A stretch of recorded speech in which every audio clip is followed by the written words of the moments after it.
వాక్యము కరువయ్యే దినాల్లో మేమున్నాము. భూలోకమంతా కూడా శ్రమల కాలము రాబోతూ ఉంది.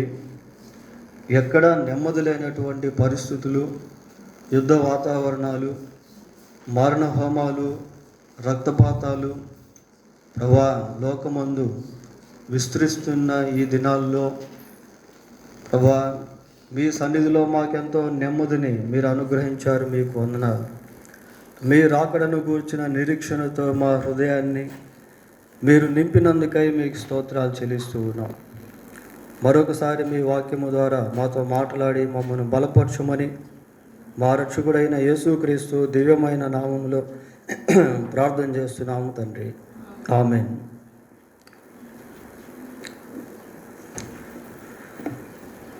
ప్రియులారా, దేవుని వాక్యంలో నుండి ఈరోజు ఒక ప్రత్యేకమైనటువంటి వ్యక్తిని గురించి మనం ధ్యానం చేయబోతూ ఉన్నాం. ఈ వ్యక్తి మనకు ఎస్తేరు గ్రంథంలో కనిపిస్తాడు. ఇతని పేరు మొర్దెకై. మొర్దెకైని గురించి చదువుతూ ఉంటాం, కానీ ఆగి అంత ఎక్కువగా అతని గురించి మనం ఆలోచన చేయం. ఈరోజు అతని గురించి కొన్ని విషయాలు జ్ఞాపకం చేసుకుందాం. మొర్దెకై అనేటువంటి పేరుకి కొద్దిపాటి మనుష్యుడు అని అర్థం. అతని జీవితాన్ని మనం గమనిస్తే ఏదో ఒక విధమైనటువంటి దరిద్రతలో లేక ధృవీకరింపబడినటువంటి స్థితిలో ఉన్నటువంటి వాడుగా ఎస్తేరు గ్రంథంలో మనకు కనిపిస్తాడు. ఈ మొర్దెకై ఇశ్రాయేలీయుల గోత్రంలో బెన్యామీను గోత్రానికి సంబంధించినటువంటి వ్యక్తి. యూదుల ప్రధానుల్లో ఒకటిగా ఎంచబడ్డాడు. బబులోను సామ్రాజ్యంలో నుండి యూదులు తిరిగి యెరూషలేమునకు వచ్చినటువంటి సమయంలో వారిలో ఒకటిగా మొర్దెకై ఉన్నాడు. ప్రియులారా,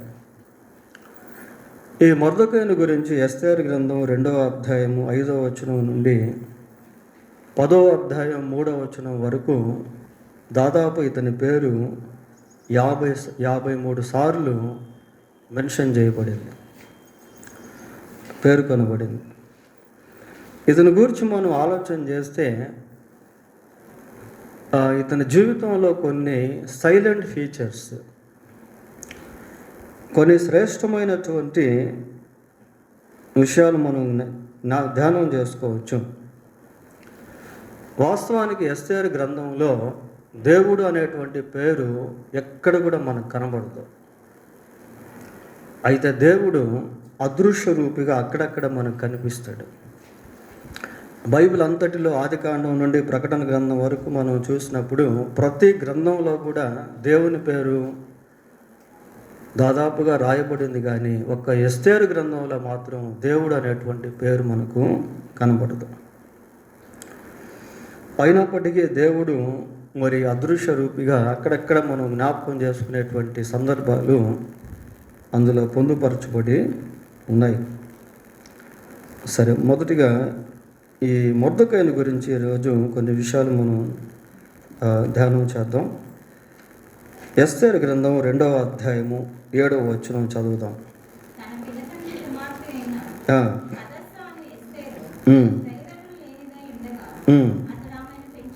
చాలు.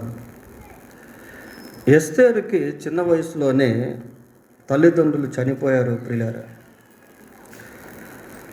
తల్లిదండ్రులు లేని అనాథగా బ్రతుకుతున్నటువంటి ఆ చిన్న పాపను పినతండ్రి అయిన మొర్దెకై పెంచుకోవడం అనేది జరిగింది. చూడండి, ఒకవేళ మొర్దెకై ఆ అమ్మాయిని విడిచిపెట్టి ఉంటే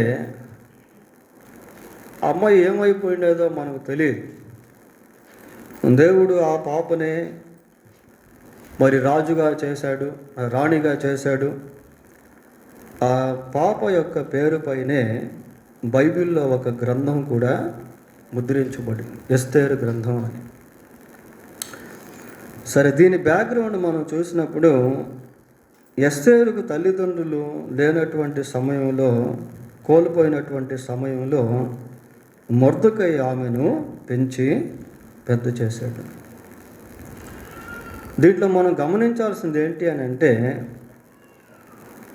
he was a man of kindness. మొర్దెకైలో దేవుని యొక్క దయ అనేటువంటిది దాగి ఉంది. బైబిల్ గ్రంథంలో తల్లి లేని పిల్లల పట్ల, తండ్రి లేని పిల్లల పట్ల, లేక తల్లిదండ్రులు లేనటువంటి పిల్లల పట్ల దేవుడు దయాదాక్షిణ్యములు కలిగినటువంటి వాడిగా కనిపిస్తాడు. So we can find out the character of God in his life. ఈ మొర్దెకై జీవితంలో దేవుని యొక్క గుణలక్షణాన్ని మనం గుర్తించవచ్చు ప్రియులారా. ద్వితీయోపదేశకాండము 10వ అధ్యాయము 18వ వచనం చదువుదాం. ద్వితీయోపదేశకాండం 10వ అధ్యాయము 18వ వచనం. ఆయన తల్లిదండ్రులు లేని వారికి, విధవరాలికి న్యాయము తీర్చి పరదేశియందు దయ ఉంచి అన్న వస్త్రములను అనుగ్రహించువాడు. దేవుని గురించి ఇక్కడ చూస్తాము. తల్లిదండ్రులు లేనటువంటి బిడ్డల విషయంలో దేవుని యొక్క మనస్సు ఎలాగుంటుందో అటువంటి మనస్సును మొర్దెకై కలిగి ఉన్నాడు. 10వ కీర్తన 14వ వచనం కూడా చదువుదాం. 10వ కీర్తన 14వ వచనం.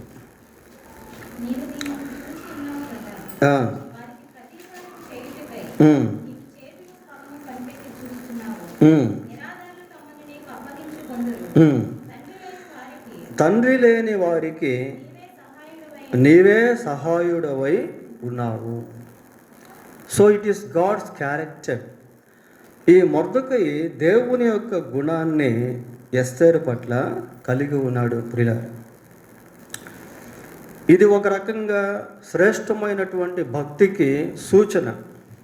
బైబిల్లో మరి యాకోబు రాసిన పత్రిక 1వ అధ్యాయము 27వ వచనాన్ని గమనిస్తే, తండ్రి అయిన దేవుని ఎదుట పవిత్రమును నిష్కలంకమును అయిన భక్తి ఏదనగా దిక్కులేని పిల్లలను, విధవరాండ్రను వారి ఇబ్బందిలో పరామర్శించుటయు, ఇహలోక మాలిన్యము తనకంటకుండా తన్ను తాను కాపాడుకొనుటయే అని చదువు. తండ్రి అయిన దేవుని ఎదుట పవిత్రమును నిష్కలంకమునైన భక్తి. కనుక దిక్కులేనటువంటి స్థితిలో ఉన్న ఎస్తేరును మొర్దెకై చేరదీసి పెంచి పెద్ద చేసి ఆమెకంటూ ఒక జీవితాన్ని కల్పించినటువంటి వ్యక్తి మొర్దెకై ప్రియులారా. ఇది శ్రేష్టమైనటువంటి దైవిక గుణలక్షణము ఒకటి. పోతే రెండవదిగా మొర్దెకైను గురించి మనం ఆలోచన చేసినప్పుడు చూడండి, 3వ అధ్యాయము ఎస్తేరు గ్రంథం మొదటి 2 వచనాలు చదువుకుందాం.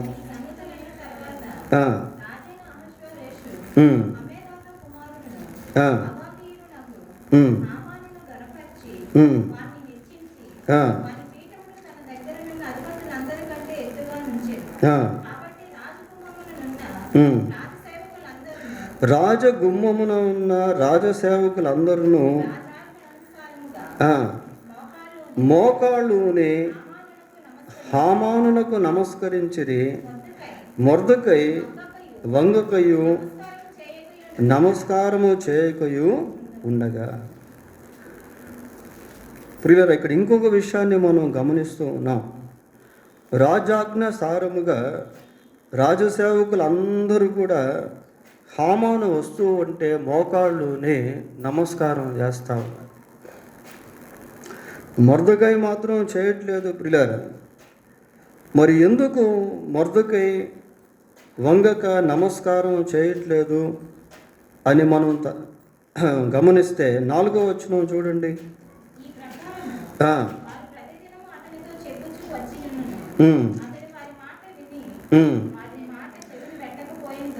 అమ్మ, దాంట్లో చివరి భాగం చూద్దాం. అతడు నేను యూదుడను గనుక ఆ పని చేయజాలనని వారితో చెప్పి ఉండేను. నేను యూదుడను గనుక.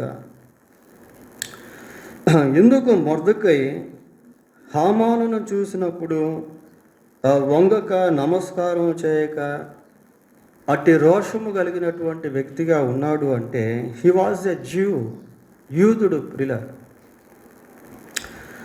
యూదుడుగా ఉండుట వలన మొర్దెకై అలాగున ఉన్నాడు. ఇక్కడ మనం గమనించాల్సింది ఏంటి అని అంటే, వాస్తవంగా మొర్దెకై తక్కువ స్థాయిలో రిజెక్టెడ్ పర్సన్, తృణీకరింపబడినటువంటి వ్యక్తిగా కనిపిస్తూ ఉన్నప్పటికీ, మరి యూదా గోత్రంలో జన్మించుట వలన ఎలాగున్నాడు అంటే ఒక రోషము కలిగినటువంటి వ్యక్తిగా ఉన్నాడు. రోషము కలిగినటువంటి వ్యక్తిగా ఉన్నాడు. ప్రియులారా, we have to keep our godly honour. ఏమంటే దైవ భక్తికి సంబంధించిన గౌరవాన్ని మనం ఎప్పుడు కాపాడుకుంటూనే ఉండాలి. ఇర్మియా గ్రంథం 2వ అధ్యాయము 21వ వచనం చదువుకుందాం. శ్రేష్టమైన ద్రాక్షావల్లి వంటి దానిగా నేను నిన్ను నాటి తిని, కేవలము నిక్కమైన విత్తనము వలనే చెట్టు వంటి దానిగా నిన్ను నాటి తిని, నాకు జాతిహీనపు ద్రాక్షావల్లి వలె నీవెట్లు భ్రష్ట సంతానమైతివి. జాతిహీనపు ద్రాక్షావల్లి అట ప్రియులారా. శ్రేష్టమైనటువంటి ద్రాక్షావల్లిగా దేవుడు నాటితే అది ఎలాగుంది అంటే జాతిహీనపు ద్రాక్షావల్లిగా కనబడతా. దీంట్లో మనం నేర్చుకోవాల్సింది ఏంటి అని అంటే, దేవుని బిడ్డలుగా ఉన్నటువంటి వారు లోకంలో ప్రత్యేకమైనటువంటి స్థితిలో బ్రతకాలే తప్ప అందరితో రాజీ పడిపోయేటువంటి స్థితిలో ఉండకూడదు ప్రియులారా. అందరిలో కలిసిపోయి అందరూ చేస్తున్నట్టుగా చేయడం, అందరూ తిరుగుతున్నట్టుగా తిరగడం, అందరూ మాట్లాడుతున్నట్టుగా మాట్లాడడం, ఆ రీతిగా we should not be such kind of people that mingle with others in every part of their life. అన్ని విషయాల్లో కూడా అందరితో కలిసిపోయి ఒక ప్రత్యేకత లేనటువంటి స్థితిలో క్రైస్తవురాలు లేక విశ్వాసులు ఉండకూడదు. బైబిల్లో మనం ఒక మాట చూస్తాం. ఏమని చూస్తామంటే, విశ్వాసికి అవిశ్వాసితో పొత్తేమి, జోడేమి, క్రీస్తుకు బెలీలియాకు సంబంధము. God has chosen us out of the world. దేవుడు లోకంలో నుండి ఏర్పాటు చేసుకున్నాడు ప్రియులారా. We should keep our dignity. దేవుడు మనకిచ్చినటువంటి భక్తి సంబంధమైనటువంటి ఆ గౌరవాన్ని మనం జాగ్రత్తగా కాపాడుకుంటూ ఉన్నాయి. Even though we are poor, even though we are uneducated, even though we are unemployed, ఒకవేళ మనం ఉద్యోగస్తులు కాకపోయినప్పటికీ, చదువు రాకపోయినప్పటికీ, ధనము లేకపోయినప్పటికీ, పేద స్థితిలో ఉన్న దేవుడు ఇచ్చినటువంటి ఆ ఘనతను జాగ్రత్తగా కాపాడుకుంటూ ఉన్నాయి. ఎవరు ఘనులు అంటే, ఎవరైతే యేసుక్రీస్తునందు విశ్వాసం ఉంచారో వారే ఘనులు, వారే ధనవంతులు ప్రియులారా. వారి విశ్వాసమే దేవుడు శ్రేష్టమైనటువంటిదిగా ఎంచుతాడు. చూడండి, మొర్దెకై అటువంటి స్థితిలో ఎలాగున్నాడంటే యూదుడులాగే బ్రతుకుతా ఉన్నాడు. అది అక్కడ మనం నేర్చుకోవాల్సింది. విశ్వాసిగానే బ్రతకాలి, అవిశ్వాసిగా బ్రతికేదానికి లేదు, అవిశ్వాసిగా రాజీ పడిపోయేదానికి లేదు, అవిశ్వాసిగా తాను సామాన్యమైనటువంటి స్థితిలో చేసుకునేదానికి లేదు. కొద్దిమంది ఎలాగుంటారంటే ప్రవాహంలో కొట్టుకుని వెళ్ళిపోయేటువంటి వారుగా ఉంటారు. అందరితో కూడా రాజీ పడిపోయేటువంటి, ఆ తర్వాత చూద్దాంలే దేవుని గురించి అనుకుంటారు. ప్రియులారా, మన జీవితం ఒక ప్రత్యేకమైనటువంటిది. మన జీవితాన్ని దేవుడు శ్రేష్టమైనటువంటి స్థితిలో ఉంచాడు. ఒకవేళ డబ్బు లేకపోయినా, చదువు లేకపోయినా, ఆస్తులు అంతస్తులు లేకపోయినప్పటికీ మనం ఒక ప్రత్యేకమైనటువంటి జనాంగానికి సంబంధించినటువంటి వారు. ఎవడైనాను క్రీస్తునందు ఉన్న ఎడల వాడు నూతన సృష్టి. ఇంకా పేతురు ఏమని రాశాడు? మొదటి పత్రిక 2వ అధ్యాయం 9వ వచనంలో ఒకసారి చదవండి. పేతురు రాసిన, అయితే మీరు చీకటిలో నుండి ఆశ్చర్యకరమైన తన వెలుగులోనికి మిమ్మును పిలిచిన వాని గుణాతిశయములను ప్రచురము చేయు నిమిత్తము ఏర్పరచబడిన వంశం. చూడండి ప్రియులారా, వర్డ్స్ ఎలాగున్నాయో. అంటే సంఘానికి దేవుడిచ్చినటువంటి ఆధిక్యత అలాంటిది. ఏర్పరచబడిన వంశమును, రాజులైన యాజక సమూహమును, పరిశుద్ధ జనమును, దేవుని సొత్తైన ప్రజలునై ఉన్నారు. That is our reputation. ప్రియులారా, దేవుడు మనకిచ్చినటువంటి ఘనత అలాంటిది.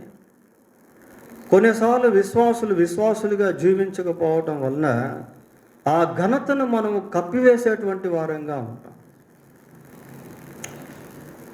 ఆ గౌరవాన్ని మనం కప్పివేసేటువంటి వారముగా ఉంటాము. ప్రియులారా, జాతిహీనమైనటువంటి ద్రాక్షావళులాగే బ్రతుకుతాము.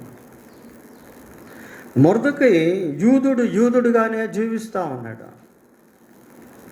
అదే కదా మనం అక్కడ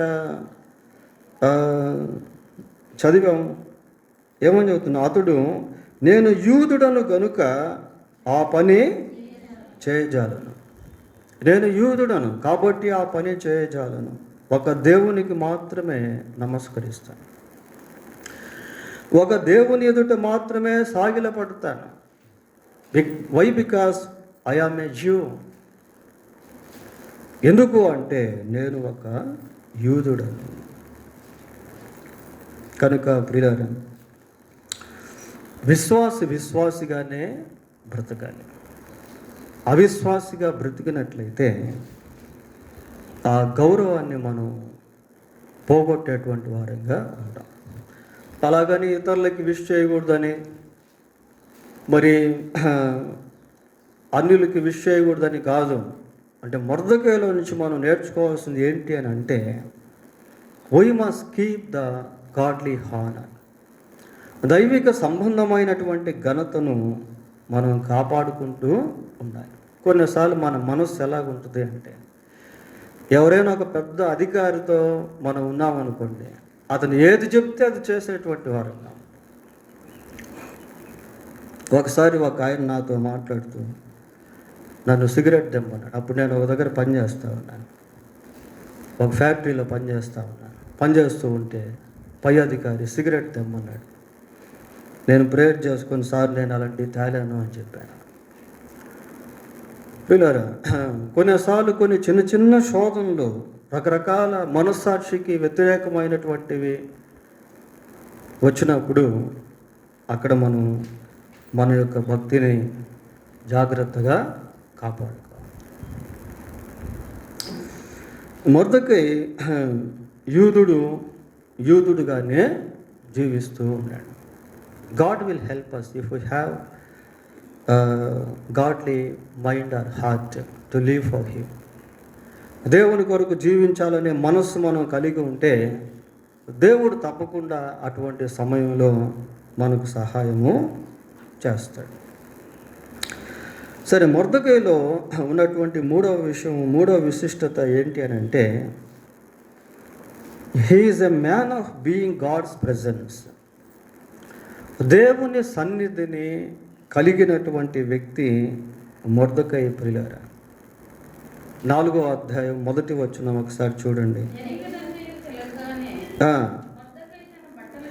తన బట్టలు చింపుకొని, గోనె బట్టలు వేసుకొని, బూడిద పోసుకొని. చాలా. నేను మీకు ఇందాక ఒక విషయం చెప్పాను.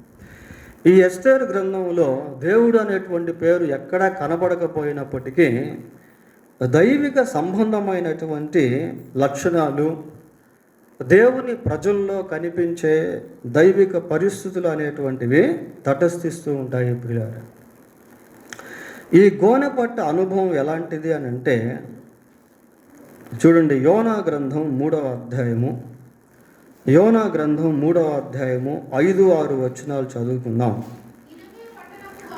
నినేవే పట్టణపు వారు ఏం చేస్తున్నారు? దేవుని యందు విశ్వాసము ఉంచి ఉపవాస దినము చాటించి ఘనులేమి అల్పులేమి అందరూ గోనెపట్ట కట్టు. దేవుని యందు విశ్వాసం ఉంచి. గోనెపట్ట అంటే ఊరికే కట్టుకోవడం కాదు ప్రియులరా, దాంట్లో దేవుని యందు విశ్వాసం అనేటువంటిది దాగి ఉంది. దేవుని సన్నిధిని అనుభవించేటువంటి స్థితి, దేవునిపై ఆధారపడేటువంటి స్థితి, దేవుని యొక్క సహాయాన్ని కోరుకునేటువంటి స్థితి ఈ గోనెపట్ట అనుభవం. పాత నిబంధనల్లో అనేక మంది ఆయా సందర్భాల్లో దుఃఖపడుతున్నప్పుడు, బాధపడుతున్నప్పుడు, అపజయపాలైనప్పుడు, అవమానానికి గురైనప్పుడు, తమకు కావలసినటువంటి వారిని కోల్పోయినప్పుడు, దేవుని పట్ల వ్యతిరేకంగా జీవించినప్పుడు ఇట్లా గోనెపట్ట ధరించుకొని దుఃఖంతో నింపబడేవాళ్ళు. కాబట్టి ఇక్కడ మొర్దెకైను గురించి మనం ఆలోచన చేసినప్పుడు, he was a man of being God's presence. దేవుని యొక్క సన్నిధిని కలిగి ఉన్నటువంటి వ్యక్తిగా మొర్దెకైను మనం చూస్తాం. రాజుల రెండవ గ్రంథం 19వ అధ్యాయము, రాజుల 2వ గ్రంథం 19వ అధ్యాయము 1వ వచనం చదువుకుందాం ప్రియులారా. ఏమా? హిజ్కియా విని తన బట్టలు చింపుకొని గోనెపట్ట కట్టుకొని యెహోవా మందిరమునకు పోయి. రాజు ప్రియులారా, యూదా రాజు హిజ్కియాను గురించి ఇక్కడ మనం చదువుతూ ఉన్నాం. హిజ్కియా జీవితంలో ఎన్నో ప్రతికూలమైనటువంటి పరిస్థితులు ఎదురైనప్పుడు హిజ్కియా నేర్చుకునేది ఏంటి అంటే, ప్రతి పరిస్థితిలో కూడా దేవుని సన్నిధికి వెళ్ళేది నేర్చుకున్నాడు. ఇంకొకసారి చదవండి అదే వచనాన్ని. హిజ్కియా విని తన బట్టలు చింపుకొని గోనెపట్ట కట్టుకొని యెహోవా మందిరమునకు పోయాను. గోనెపట్ట కట్టుకొని యెహోవా మందిరానికి వెళ్తున్నాడు ప్రియులారా. Why he is going to sanctuary? దేవుని యొక్క పరిశుద్ధ స్థలానికి ఎందుకు వెళ్తున్నాడు అని అంటే, he seeks the helping hand of God. దేవుని యొక్క సహాయాన్ని కోరుకుంటా ఉన్నాడు ప్రియులారా. ఈ గోనెపట్ట అనుభవము మన జీవితంలో నేర్పించే పాఠం ఏంటి అని అంటే, నీ జీవితంలో ఏదైనా దుఃఖానికి, కష్టానికి, శ్రమకి, బాధకి, ఇబ్బందికి, ఇరుకుకి, రోగానికి, వ్యాధికి, అవమానానికి సంబంధించింది ఎదురైతే నీవు దేవుని సన్నిధికి ఆ రీతిగా వెళ్ళాలి. దేవుని సన్నిధికి ఆ రీతిగా నీ సమస్యను తీసుకుని వెళ్ళాలి. God definitely respond such kind of people who decrease themselves. తమను తాము తగ్గించుకునేటువంటి వారి పట్ల దేవుడు తప్పకుండా వారిని లక్ష్య పెడతాడు. బైబిల్లో ఒక మాట ఉంది, యెహోవా మహోన్నతుడైనను ఆయన దీనులను లక్ష్య పెట్టును. ఈ మొర్దెకై గోనెపట్ట కట్టుకున్నట్టులో అతడు దేవుని యొక్క సన్నిధిని కలిగి ఉన్నటువంటి వ్యక్తిగా కనపడతాం. ఇది 3వది. 6 విషయాలు చెప్తాను. 14వదిగా ఎస్తేరు గ్రంథం 3వ అధ్యాయము, ఎస్తేరు గ్రంథం 3వ అధ్యాయము 13వ వచనం ఒకసారి చదువుతాం ప్రియులారా. ఆదారు అను 12వ నెల 13వ దినమందు యవనులనేమి, వృద్ధులనేమి, శిశువులనేమి, స్త్రీలనేమి, యూదులనందరినీ ఒక్క దినమందే బొత్తిగా నిర్మూలము చేసి వారి సొమ్ము కొల్లపుచ్చుకొమ్మని తాకీదులు అంచెవారి చేత రాజ్య సంస్థానములన్నిటికీ పంపబడు. ఎన్నున్నాయి రాజ్య సంస్థానాలు? 127 సంస్థానాలు ప్రియులారా. ఈ 127 సంస్థానాల్లో ఎక్కడెక్కడైతే యూదులు ఉన్నారో వాళ్ళు స్త్రీలైతేనేమి, శిశువులైతేనేమి, వృద్ధులైతేనేమి, యవ్వనులైతేనేమి అందరినీ కూడా ఆ పదాలు చూడండి ఎలాగున్నాయో. నేను యూదులను అందరినీ ఒక్క దినమందే బొత్తిగా నిర్మూలము చేసి, అంటే ఆ యూద జాతి ప్రజలు లేకుండా సంపూర్తిగా సమూల నాశనము చేసేటువంటి తాకీదులు రాయబడ్డాయి. వారిని నాశనం చేసి వారి యొక్క సొమ్మునంతా కూడా దోచుకునేటువంటి తాకీదులు రాయబడ్డాయి పిల్లలు. రాజు తాకీదు రాయబడి సంతకం చేస్తే దాన్ని రాజు కూడా కొన్నిసార్లు మార్చేదానికి అవకాశం అనేది ఉండదు. ఆ రోజుల్లో అటువంటి రూల్స్ ఉండేవి.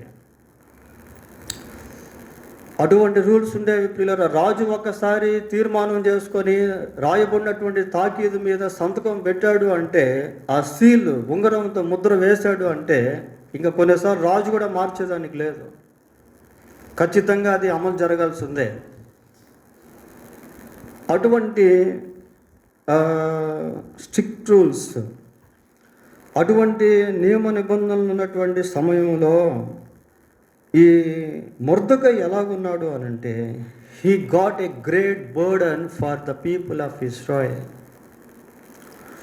యూదుల పట్ల లేక ఇశ్రాయేలుల పట్ల మొర్దెకై ఒక గొప్ప భారాన్ని కలిగి ఉన్నాడు ప్రియులారా. ఇందాక మనం గోనెపట్టను గురించి చూసాం కదా. అక్కడ 4వ అధ్యాయం 1వ వచనంలో ఏమని చదువుతున్నాము? జరిగినదంతయు తెలియగానే. ఇది జరిగింది. ఏం జరిగింది అంటే తాకీదులు పంపబడ్డాయి సంస్థానాలన్నిటికీ కూడా. ఆ తాకీదుల్లో ఏమని రాశారు అంటే, యూదులందరినీ కూడా ఒకే ఒక రోజు సమూల నాశనము చేసేయండి, ఎవరిని కూడా ఉంచొద్దు. యవ్వనస్తులు కానీ, వృద్ధులు కానీ, పసిబిడ్డలు కానీ, స్త్రీలు కానీ ఎవరిని ఉంచొద్దు. అందరినీ కూడా బొత్తిగా నాశనం చేసి వారి సొమ్మంతా కూడా దోచుకోండి అనే తాకీదులు రాయబడి పంపించబడి. ఈ సంగతి జరుగుతున్నటువంటి సమయంలో మొర్దెకై యొక్క రియాక్షన్, ప్రతిస్పందన ఎలాగుంది అంటే, గోనెపట్ట ధరించుకున్నాడు, బూడిదలో కూర్చున్నాడు. So he got he had a great burden for the people of Israel. మొర్దెకైకి ఇశ్రాయేల్ ప్రజల గొప్ప భారము అనేటువంటిది ఉంది ప్రియులారా. దీంట్లో మనం నేర్చుకోవాల్సింది ఏంటి అని అంటే, దేవుని ప్రజల విషయంలో, దేవుని సేవకుల విషయంలో, ఇంకా ఒక రకంగా చెప్పాలి అంటే యూదుల విషయంలో ప్రపంచాన్ని ఫిల్టర్ చేస్తే 3 గుంపులు తేలుతాయి ప్రియులారా. ప్రపంచం అంతటిని కూడా మనం వడగట్టామనుకోండి, 3 గుంపుల ప్రజలు తేలుతారు. మొదటి గుంపు ఎవరు అంటే ఇశ్రాయేలు ప్రజలు. రెండవ గుంపు ఎవరు అంటే సార్వత్రిక సంఘం, అంటే దేవుణ్ణి ఎరిగినటువంటి ప్రజలు. మూడవ గుంపు ఎవరు అంటే దేవుణ్ణి ఎరగనటువంటి ప్రజలు. ప్రపంచం అంతా మనం ఫిల్టర్ చేస్తే ఈ 3 గుంపులు మనకు దొరుకుతాయి. ఈ 3 గుంపుల్లో ఏ గుంపుపై ఎక్కువ భారం ఉంటుంది చెప్పండి? ఏ గుంపుపై ఎక్కువ భారం? 1 or 2 or 3? Second grade prior, second స్టేజ్లో ఉంది కదా. ఎవరు? సార్వత్రిక సంఘం. ఈ మధ్యలో ఉన్నటువంటి సంఘానికి పైన ఉన్నటువంటి ఇశ్రాయేలు, కింద ఉన్నటువంటి అన్య జనాంగం పైన భారం ఖచ్చితంగా ఉండి తీరాలి. ఎందుకంటే లోకానికి నిరీక్షణ సంఘమే ప్రియులారా, యూదులు కాదు. యూదులు ఎక్కడ కూడా యెహోవా దేవుని గురించి ప్రకటించరు. ఒక సంఘం మాత్రమే యేసుక్రీస్తుని గురించి ప్రకటిస్తుంది. మీరు సర్వలోకమునకు వెళ్ళి సర్వ సృష్టికి సువార్తను ప్రకటించండి అని దేవుడు తన సంఘానికి ఇచ్చినటువంటి ఆజ్ఞ అది. మీరు వెళ్ళి సమస్త జనులను శిష్యులనుగా చేసి తండ్రి యొక్కయు, కుమారుని యొక్కయు, పరిశుద్ధాత్మ యొక్కయు నామములోనికి బాప్తిస్మము that is the great commission God has given to his church. దేవుడు తన సంఘానికి ఇచ్చినటువంటి గొప్ప ఆజ్ఞ అది ప్రియులారా. కాబట్టి విశ్వాసికి అటు యూదుల పట్ల ఇటు అన్యుల పట్ల భారం ఖచ్చితంగా కలిగి ఉండాలి. పౌల్లో ఈ 2 విషయాలు మనం చూడగలుగుతాం.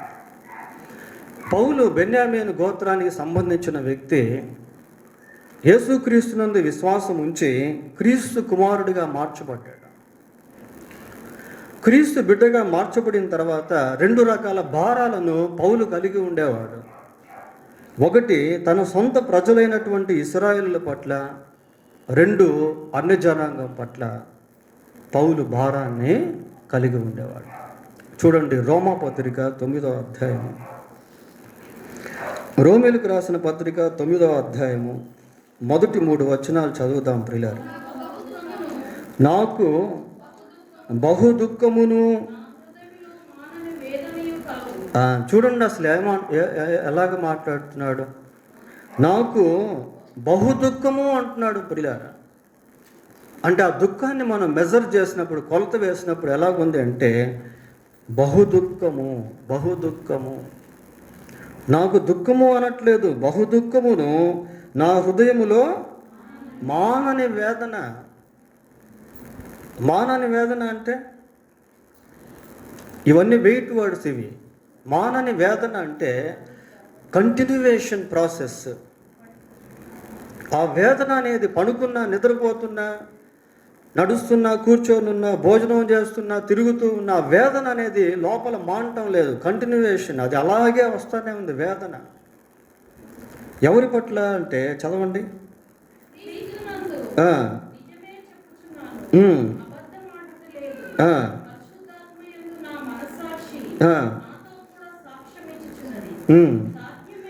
సాధ్యమైన ఎడల దేహ సంబంధులైన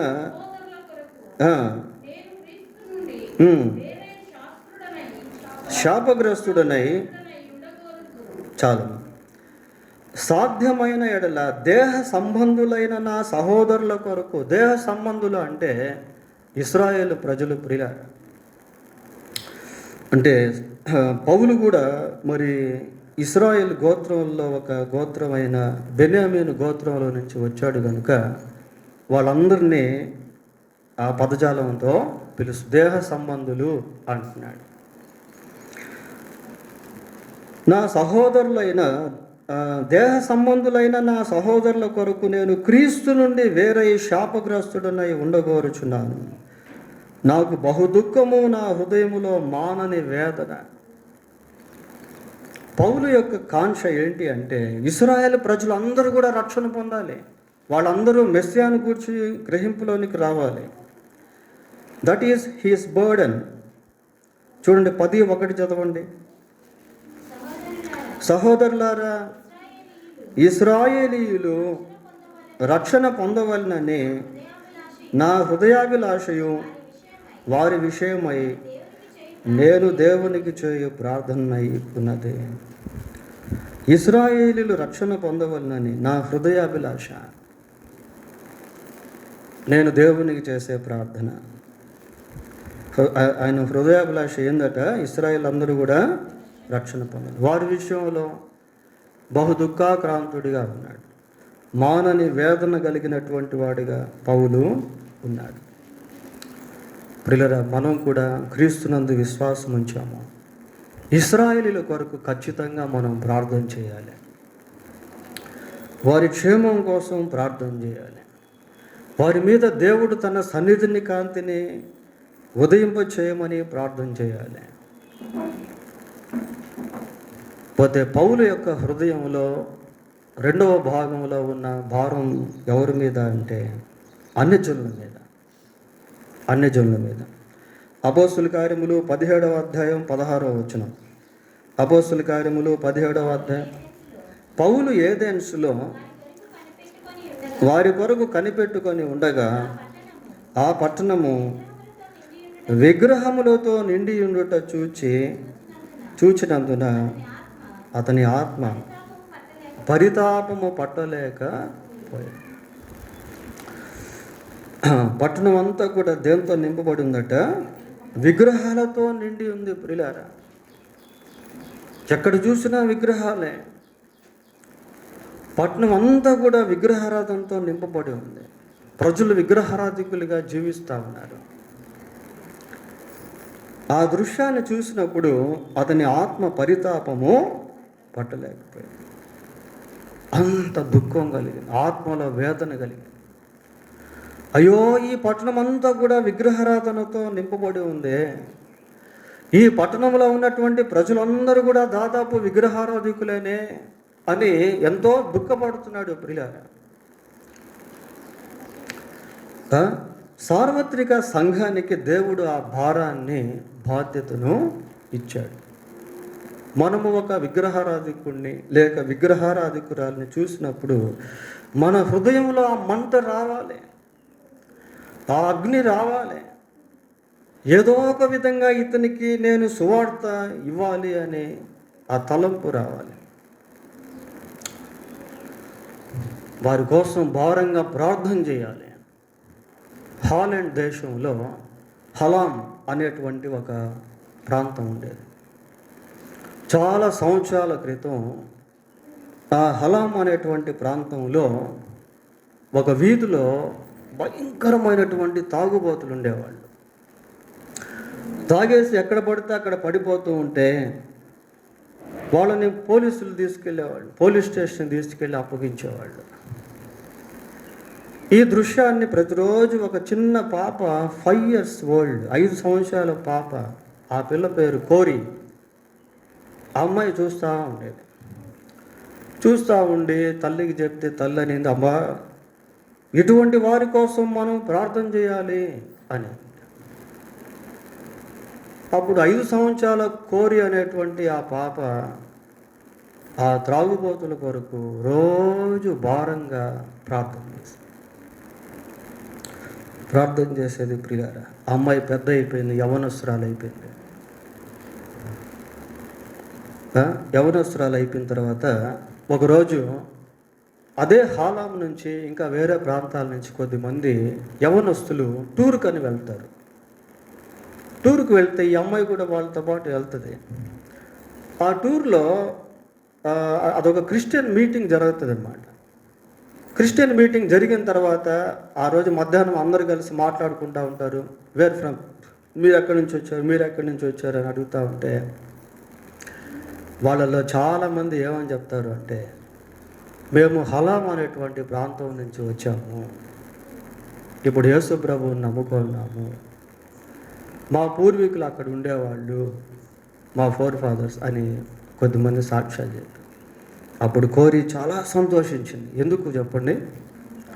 ఆమె ప్రార్థన చేసినటువంటి స్థలంలో నుండి అనేక మంది మారారు పిల్లరా. వెంటనే వాళ్ళు మారలేదు, కానీ కొన్ని సంవత్సరాల తర్వాత వాళ్ళు చాలామంది మారిపోయారు. దీంట్లో మనం నేర్చుకోవాల్సింది ఏంటి అంటే, we must pray for others. పిల్లలు చేసేటువంటి ప్రార్థనలను దేవుడు తప్పనిసరిగా వింటాడు. ఎందుకు చెప్పండి? వాళ్ళల్లో విశ్వాసం అనేది ఉంటుంది. God will use there prayers if they pray. వాళ్ళు ప్రార్థన చేస్తే పిల్లలు అద్భుతాలు జరుగుతాయి ప్రియులారా. ఎందుకంటే వాళ్ళలో ఉన్నటువంటి విశ్వాసం అలాంటిది.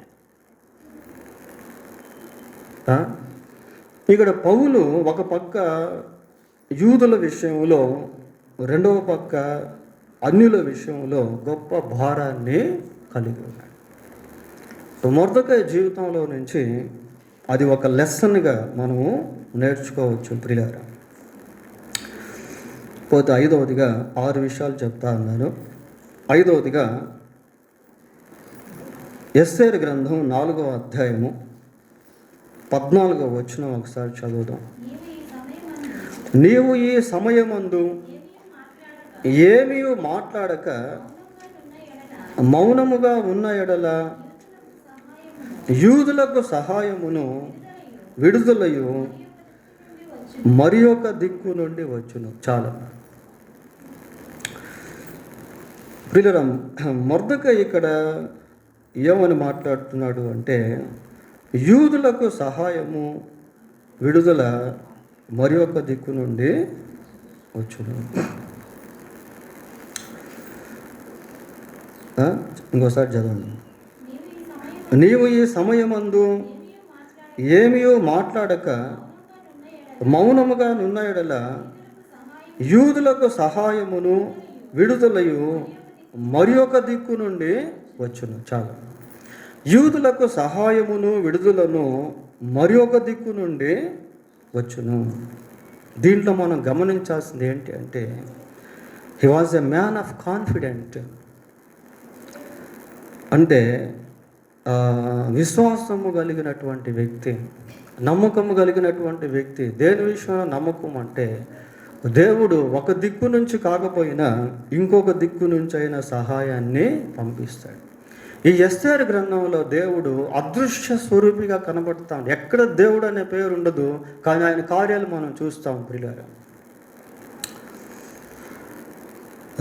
నువ్వు మౌనంగా ఉంటే, మాట్లాడకుండా ఉంటే, యూదులకు మాత్రం సహాయము విడుదల ఇంకొక దిక్కు నుంచి వస్తుంది. There is no another option but Esther the queen. ఎస్తేరు రాణి తప్ప వాస్తవానికి ఇంకొక అవకాశం వారికి విడుదల సహాయానికి లేరు ప్రియులారా.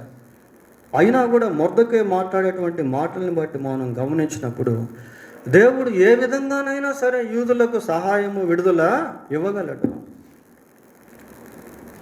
ఇంకొక దిక్కు నుంచి అయినా వస్తుంది అంటున్నాడు. Confident on God is most important to see his works, to touch his power. ఆయన శక్తిని తాకేదానికి, ఆయన కార్యాలను అనుభవించేదానికి ఈ విశ్వాసం అనేటువంటిది చాలా ప్రాముఖ్యం ప్రియులారా. ఒక దిక్కు నుంచి కాకపోతే ఇంకొక దిక్కు నుంచి అయినా సహాయాన్ని దేవుడు పంపిస్తాడు. చుట్టూ కరువు ఉంది, ఏలియాను దేవుడు పోషిస్తా ఉన్నాడు. ఖగోళము చేత ఏలియాను దేవుడు పోషించాడు.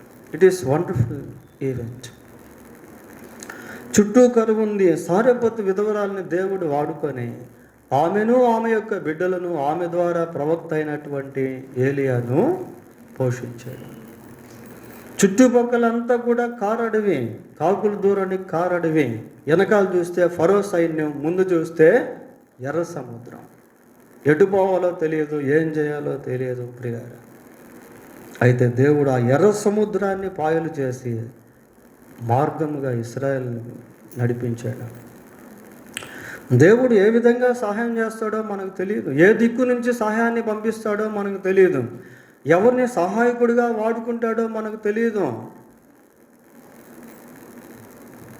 ప్రియులారా. ఒకరోజు ఒక అనాథ శరణాలయంలో ఎంతోమంది పిల్లలు ఉన్నారు. వారికి తినేదానికి ఆహారం లేదు. అది క్రిస్టియన్ ఆర్గనైజేషన్ అది. కానీ ఆ స్థాపించినటువంటి వ్యక్తి చాలా విశ్వాసపరుడు. తినేదానికి భోజనం లేని టైంలో ప్రార్థన చేసుకోమని చెప్పేవాళ్ళు పిల్లలకి. అసలు చూస్తే ఆ రోజు బియ్యం లేదు, వంట సామాన్ ఏమీ లేదు, పప్పు దినుసులు లేవు, ఏమీ లేవు. మీరు ప్రార్థన చేసుకోండి, దేవుడు సహాయం చేస్తాడు అని చెప్తూ ఉంటే వాళ్ళు ప్రార్థన చేస్తూ ఉన్నారు. ఆ గోడ మీద ఒక కాకి ఉండి, ఆ కాకి నోట్లోంచి ఒక ఉంగరము పడింది, గోల్డ్ ఉంగరం. అదే గోల్డ్ రింగ్. దాన్ని తీసుకెళ్ళి అమ్మి ఆ పిల్లలకి భోజనం పెట్టారు. పిల్లల దేవుడు ఏ దిక్కు నుండి సహాయం పంపిస్తాడో తెలియదు, కానీ we must have a confidence on God. దేవుని పట్ల విశ్వాసం అనేటువంటిది కలిగి. 121వ కీర్తన మొదటి 2 వచనాలు చూద్దాం. 121వ కీర్తన మొదటి 2 వచనాలు. కొండల తట్టు నా కన్నులు ఎత్తుచున్నాను, నాకు సహాయము ఎక్కడ నుండి వచ్చును? యెహోవా వలననే నాకు సహాయము కలుగు. ఆయనే భూమి ఆకాశములను సృష్టించినటువంటి వాడు. కొండల తట్టు నా కన్నులు ఎత్తుచున్నాను, నాకు సహాయం ఎక్కడ నుండి వచ్చును? యెహోవా వలననే నాకు సహాయము కలుగు. దేవుడు ఏ రీతిగా సహాయం చేస్తాడో మనకు తెలియదు ప్రియులారా. ఎవరి ద్వారా సహాయం చేస్తాడో మనకు తెలియదు. హాగరు ఇస్మాయిల్ తీసుకుని వెళ్తూ ఉంది. బిడ్డ దాహానికి అల్లాడిపోతా ఉన్నాడు, ఏం చేయాలో తెలియనటువంటి పరిస్థితి. అయితే దేవుడు అక్కడ ఒక ఊటను చూపించాడు.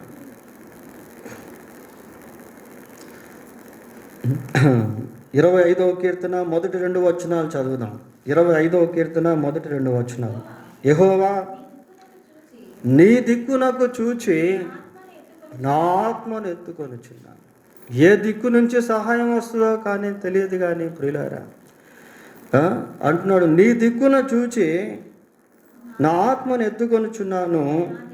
నా దేవా ఏం చెప్తున్నాడు? నీ యందు నమ్మిక ఉంచి ఉన్నాను, నన్ను సిగ్గుపడనీయకుము. నీ యందు నమ్మిక ఉంచి, I have trust on you. నీ యందు నమ్మిక ఉంచి ఉన్నాను, నన్ను సిగ్గుపడనీయొద్దు. నీ దిక్కున నా ఆత్మను ఎత్తుచున్నాను. నీవు మౌనముగా ఉంటే, మాట్లాడకుండా ఉంటే యూదులకు సహాయమును విడుదలను ఇంకొక దిక్కు నుండి వస్తుంది. కాబట్టి ఒక దగ్గర ద్వారం మూయబడింది అనుకోండి ప్రియులారా, దేవుడు ఇంకొక దగ్గర ద్వారం తెరిచేసి ఉంటాడు. మనం భయపడాల్సిన పని లేదు. ఒకదాని మీదే మనం బేస్ అయ్యి ముందుకు వెళ్తా ఉన్నాం, అది కూడా మూయబడింది, ఇంకేం చేయాలో అర్థం కావట్లేదు. But God has opened another door for meeting our needs. మన అవసరతలను తీర్చేదానికి దేవుడు ఇంకొక ద్వారం తెరిచే ఉంటాడు ప్రియులారా. అయితే చివరిగా ఈ మొర్దెకైని గురించి మనం కాస్త లిటరల్గా అక్షరానుసారంగా గమనిస్తూ ఆలోచిస్తే, మొర్దెకై ఏదో ఒక అడుగొట్టిపోయినటువంటి వ్యక్తిలాగా, ఆ ద్వారబంధాల దగ్గర కూర్చున్నటువంటి వ్యక్తిలాగా, ఆ గోనె పట్ట ధరించుకొని ఒక పిచ్చివాళ్ళలాగా, లేకపోతే అన్నీ పోగొట్టుకుని సమస్తాన్ని కోల్పోయినటువంటి ఒక వ్యక్తిలాగా, తృణీకరింపబడినటువంటి ఒక వ్యక్తిలాగా ఉన్నట్టుగా మనకు కనిపిస్తూ ఉంటాడు. అయితే అదే మొర్దెకైని దేవుడు బహుగా హెచ్చించాడు. God's exaltation. మొర్దెకై దేవుని ద్వారా హెచ్చించబడ్డాడు ప్రియులారా. చూడండి, ఆ దృశ్యం మనం చూద్దాం. ఎస్తేరు గ్రంథం 8వ అధ్యాయము, ఎస్తేరు గ్రంథం 8వ అధ్యాయము 15వ వచనాన్ని చదువుకుందాం. అప్పుడు మొర్దెకై ఊదా వర్ణమును తెలుపు వర్ణము గల రాజవస్త్రమును, బంగారపు పెద్ద కిరీటమును, అవిస నారతో చేయబడిన ధూమ్ర వర్ణము గల వస్త్రములను ధరించుకొనిన వాడై. అంతకుముందు ఏం ధరించుకున్నాడు? గోనె పట్ట ధరించుకున్నాడు ప్రియారా. ఇప్పుడు దేవుడు చూడండి ఎంతగా హెచ్చించాడో. ఊదా వర్ణము తెలుపు వర్ణము గల రాజవస్త్రమును, బంగారపు పెద్ద కిరీటమును, అవిసనారుతో చేయబడిన ధూమ్ర వర్ణము గల వస్త్రములను ధరించుకొనిన వాడై రాజ సముఖము నుండి బయలుదేరను. అందు నిమిత్తము షూషాను పట్టణము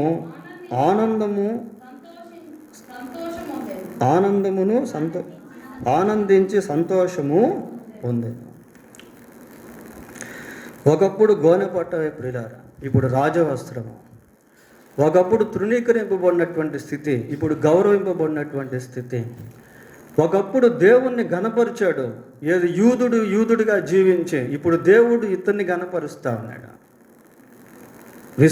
విశ్వాసిగా జీవిస్తే, ఒకవేళ అతను డబ్బు లేనివాడైనా, చదువు లేనివాడైనా, హోదా లేనివాడైనా, తృణీకరింపబడినవాడైనా, even though he is doing as a peon job, ఒక ప్యూన్ జాబు లేక ఒక సెక్యూరిటీ జాబ్ చేస్తూ ఉన్నప్పటికీ కూడా దేవుణ్ణి కలిగి ఉంటే, God will one day or the other definitely exalt him for sake of his glory. దేవుడు తన నామ మహిమ నిమిత్తం ఏదో ఒక రోజు ఆ వ్యక్తిని హెచ్చిస్తాడు ప్రియులారా.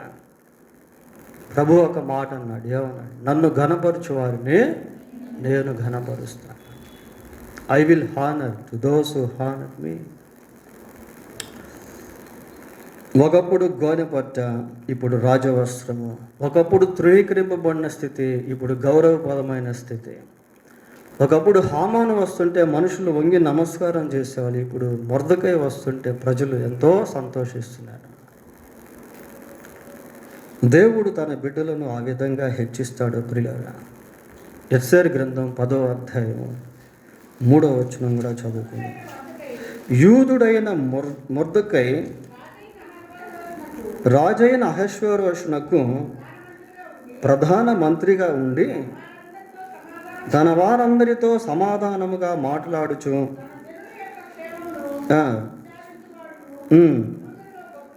యూదులలో గొప్పవాడునై అందరూ ఇష్టపడేవారుగా ఉన్నారు. చాలామంది మొర్దెకై అంటే ఇష్టపడతా ఉన్నారు. ఎటువంటి స్థితిలోనికి దేవుడు తీసుకెళ్ళాడో చూడండి. ఇప్పుడు యూదుడైన మొర్దెకై యూదుడుగానే జీవించాడు, దేవుణ్ణి మహిమపరిచాడు. ఒక సమయం రానే వచ్చింది, దేవుడు ఇతన్ని ఘనపరిచాడు. కష్టాలు శ్రమలు ఎప్పుడూ ఉండవు ప్రియులారా. దేవుడు ఒక సమయం వచ్చినప్పుడు వాటిలో నుంచి విడుదల అనేది ఇస్తాడు. పేతురు రాసిన మొదటి పత్రిక 5వ అధ్యాయం 10వ వచనం. 5వ అధ్యాయము 10వ వచనం. పేతురు రాసిన మొదటి పత్రిక. తన నిత్య మహిమకు క్రీస్తునందు మిమ్మును పిలిచిన సర్వకృపానిధియగు దేవుడు కొంచెము కాలము మీరు శ్రమపడిన పిమ్మట, కొంచెము కాలము ప్రియులారా, కొంచెము కాలము మీరు శ్రమపడిన పిమ్మట తానే మిమ్మును పూర్ణులుగా చేసి స్థిరపరిచి బలపరచును. కొంచెం కాలం మీరు శ్రమపడిన పిమ్మట తానే మిమ్మల్ని పూర్ణులనుగా చేసి స్థిరపరిచి బలపరచును. కొంచెం కాలం శ్రమ, కొంచెం కాలం శ్రమ. ఆ శ్రమలో కూడా ప్రభువు కొరకు నిలబడితే, ఆ శ్రమలో కూడా విశ్వాసాన్ని కాపాడుకుంటే, ఆ శ్రమలో కూడా దేవుని సన్నిధిలో ప్రార్థన చేస్తే, దేవుని సన్నిధిలో తగ్గించుకుంటే దేవుడు హెచ్చిస్తాడు. చివరిగా అది చూసి ముగించేద్దాం.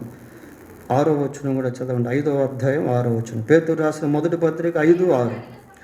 దేవుడు తగిన సమయమందు మిమ్మును హెచ్చించినట్లు ఆయన బలిష్టమైన చేతి క్రింద దీన మనస్కులై ఉన్నాడు. దేవుడు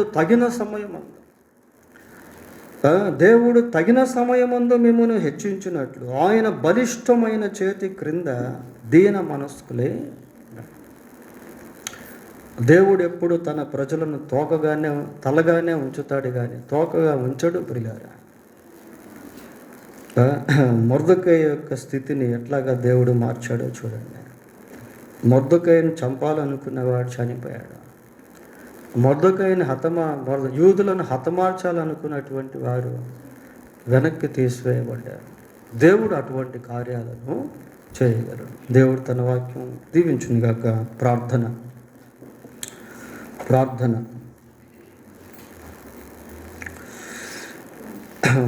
చేసుకుందాం. మహాపరిశుద్ధుడు అయిన మా తండ్రి, మీ పాదములకు వందనాలు స్తోత్రాలు చెల్లిస్తూ ఉన్నాం. మొర్దెకై జీవితంలో నుండి కొన్ని ఘట్టాలు మేము ధ్యానం చేశాం. ఈ ధ్యానాంశం మా జీవితానికి దీవెనకరముగా చేయమని మా రక్షకుడైన యేసుక్రీస్తు దివ్యమైన నామంలో ప్రార్థన చేస్తున్నాము తండ్రి. ఆమేన్.